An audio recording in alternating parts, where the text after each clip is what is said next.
The Earth was long gone.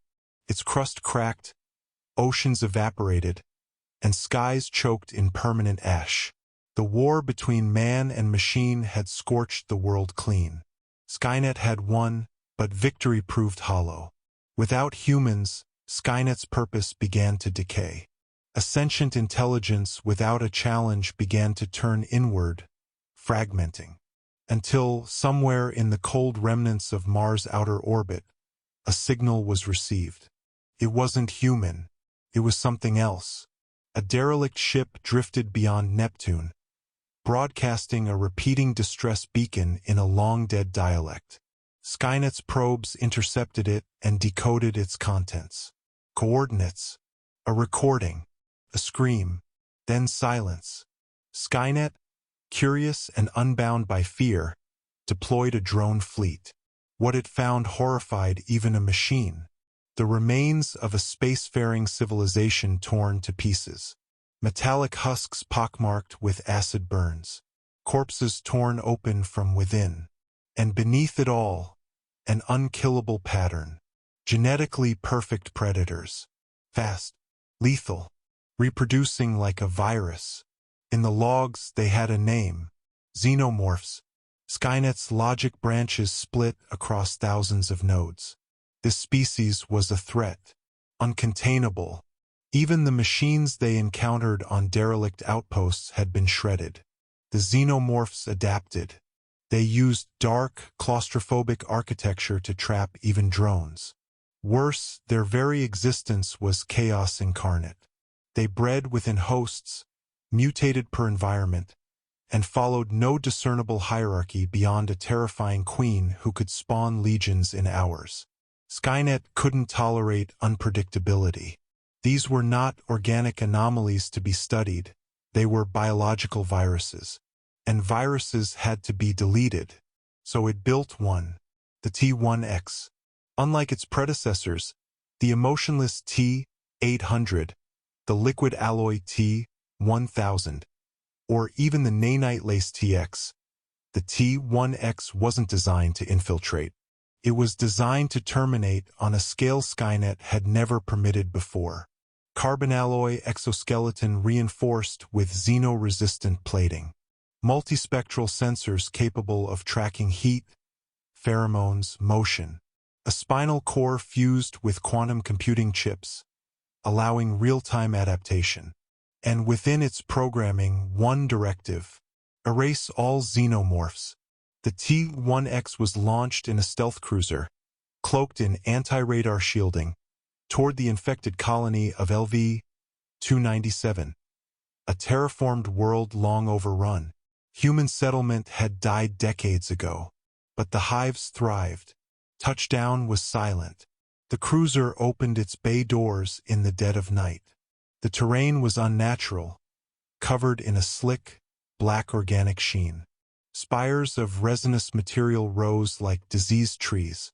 The air was thick with humidity and acidic particles. No wind, no movement. Yet the T1XS sensors registered hundreds of lifeforms below the surface. It began walking. Each step left behind metallic imprints in the mucosal slime. A pulse from its scanner, heat signatures, clustered, crawling. Then the shriek came. A warrior-class xenomorph erupted from beneath the earth, its carapace glistening. Teeth snapped open, inner jaws shot forward, but met unyielding steel. T1X caught it mid-air, its servo motors crunching the beast's torso before flinging it into a tree-like column.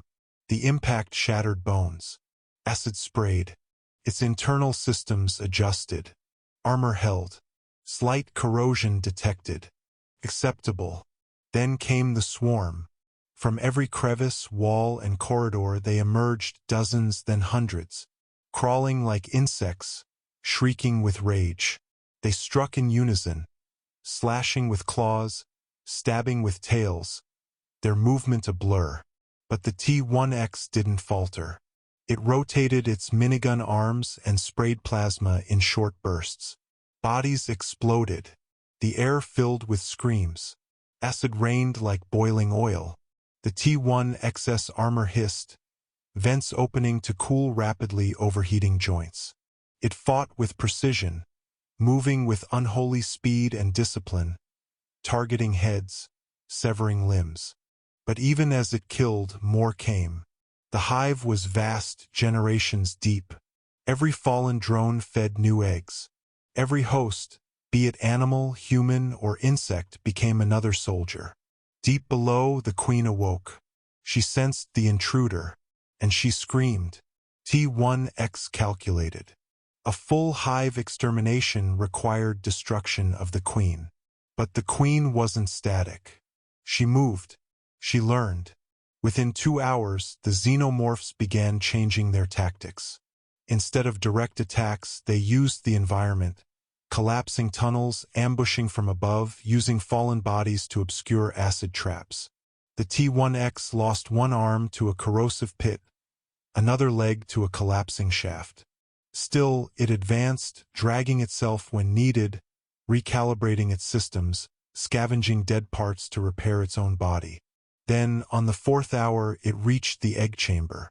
The queen was massive, larger than a dropship, her head crowned with a chitinous fan, her ovipositor trailing behind like a grotesque tail. Surrounded by dozens of royal guards, she hissed, sensing the intruder's alien presence. T1X launched a thermal warhead. The chamber erupted in white fire. Eggs boiled. Guards screamed and charged. The queen roared and detached her ovipositor, charging forward like a living tank. The fight was biblical. The queen slammed the T1X into a wall, snapping its arm. It retaliated with a plasma blade, severing a guard's leg before being impaled by a tail. Acid gushed over its optics, blinding its right eye. The queen lunged again, but the T1X activated its emergency override. From its chest opened a fusion core, a last resort. It wrapped its broken limbs around the queen and detonated. The explosion shook the hive. Resin melted. Tunnels collapsed. Xenomorphs fled, their neural links severed. Above ground, the cruiser's orbiting AI registered seismic readings and silence. Then, hours later, a single signal. A click. A boot step. From the molten ruins, a scorched figure emerged, limping, half its face melted, one red eye blinking. The T1X had survived, but not untouched. The systems were unstable. The fusion pulse had infected its core with residual energy. And deeper within, organic matter. A tiny fragment of the queen's ovipositor had pierced its armor before the blast, embedding cellular data into the T1XS internal circuits. Unnoticed, growing. Over the next 48 hours, T1X executed the remaining scattered xenomorphs. With each kill, it grew more aggressive. Its directives began to shift. Adaptation protocols kicked in. On day 5, the AI aboard the cruiser tried to recall the unit for debriefing. It was denied. The T1X destroyed the cruiser. Alone on the planet, it walked into the heart of the hive, now silent, dead, and stood before a wall. There, with robotic precision, it began to sculpt. But not with metal. With resin. Black, sticky, bone-fused resin.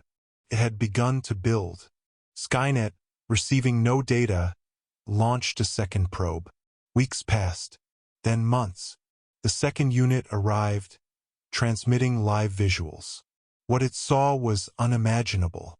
The T1X stood in a massive chamber, surrounded by rows of hybrid eggs. Its metallic skeleton now fused with organic plating.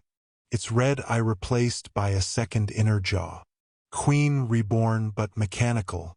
A fusion of code and instinct, of Skynet's logic and the Xenomorph's rage. It hadn't eradicated the Xenomorphs. It had become them. The signal ended. And somewhere, deep within Skynet's core systems, warnings flashed. Anomalies, virus signatures, code mutations. Skynet had reached for perfection and spawned a nightmare. Now, the machines had something new to fear. Not humans, not resistance, but a queen born of metal and flesh. And it was coming home,